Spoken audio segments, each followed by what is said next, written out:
Once upon a time, there were 4 little rabbits, and their names were Flopsy, Mopsy, Cottontail, and Peter. They lived with their mother in a sandbank underneath the root of a very big fir tree. "Now, my dears," said old Mrs. Rabbit one morning, "you may go into the fields or down the lane, but don't go into Mr. McGregor's garden. Your father had an accident there. He was put in a pie by Mrs. McGregor. Now run along and don't get into mischief.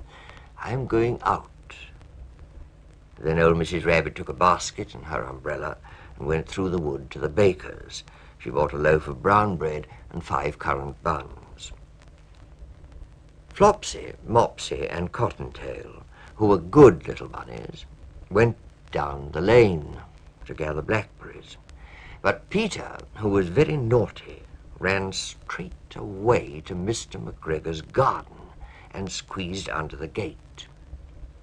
First, he ate some lettuces and some French beans. And then he ate some radishes. And then, feeling rather sick, he went to look for some parsley. But round the end of a cucumber frame, whom should he meet but Mr. McGregor. Mr. McGregor was on his hands and knees planting out young cabbages, but he jumped up and ran after Peter, waving a rake and calling out, "Stop, thief!" Peter was most dreadfully frightened. He rushed all over the garden, for he had forgotten the way back to the gate. He lost one of his shoes among the cabbages and the other shoe amongst the potatoes. After losing them, he ran on 4 legs and went faster, so that I think he might have got away altogether if he had not, unfortunately, run into a gooseberry net and got caught by the large buttons on his jacket. It was a blue jacket with brass buttons, quite new. Peter gave himself up for lost and shed big tears, but his sobs were overheard by some friendly sparrows who flew to him in great excitement and implored him to exert himself. Mr. McGregor came up with a sieve, which he intended to pop upon the top of Peter, but Peter wriggled out just in time, leaving his jacket behind him, and rushed into the tool shed and jumped into a can. It would have been a beautiful thing to hide in if it had not had so much water in it. Mr. McGregor was quite sure that Peter was somewhere in the tool shed, perhaps hidden underneath the flower pot. He began to turn them over carefully, looking under each. Presently, Peter sneezed. Ka-choo! Mr. McGregor was after him in no time and tried to put his foot upon Peter, who jumped out of a window, upsetting 3 plants.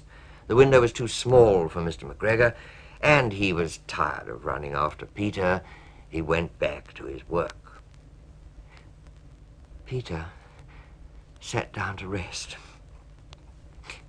He was out of breath, trembling with fright, and he had not the least idea which way to go. Also, he was very damp with sitting in that can. After a time, he began to wander about, going lippity, lippity, not very fast, and looking all round. He found a door in a wall, but it was locked, and there was no room for a fat little rabbit to squeeze underneath.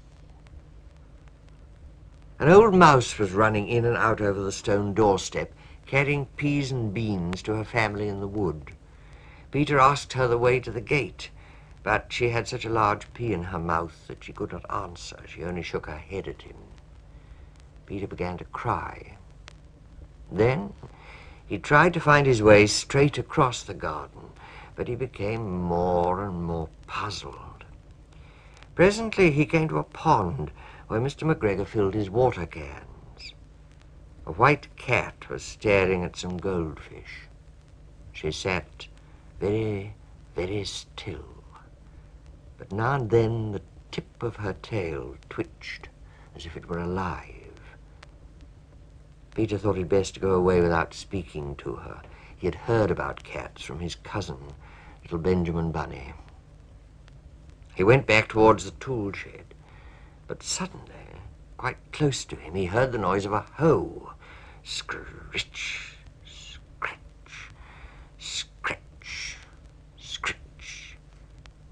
Peter scuttered underneath the bushes. But presently, as nothing happened, he came out and climbed upon a wheelbarrow and peeped over. The first thing he saw was Mr. McGregor hoeing onions.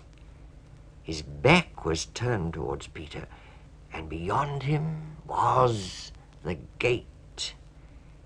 Peter got down very quietly off the wheelbarrow and started running as fast as he could go, along a straight walk behind some black currant bushes. Mr. McGregor caught sight of him at the corner, but Peter did not care. He slipped underneath the gate and was safe at last in the wood outside the garden. Mr. McGregor hung up the little jacket and the shoes for a scarecrow to frighten the blackbirds. Peter never stopped running or looked behind him till he got home to the big fir tree. He was so tired that he flopped down upon the nice soft sand on the floor of the rabbit hole and shut his eyes. His mother was busy cooking. She wondered what he had done with his clothes. It was the second little jacket and pair of shoes that Peter had lost in a fortnight. I am sorry to say that Peter was not very well during the evening. His mother put him to bed and made some chamomile tea, and she gave a dose of it to Peter, 1 tablespoonful, to be taken at bedtime. But Flopsy, Mopsy, and Cottontail had bread and milk and blackberries for supper.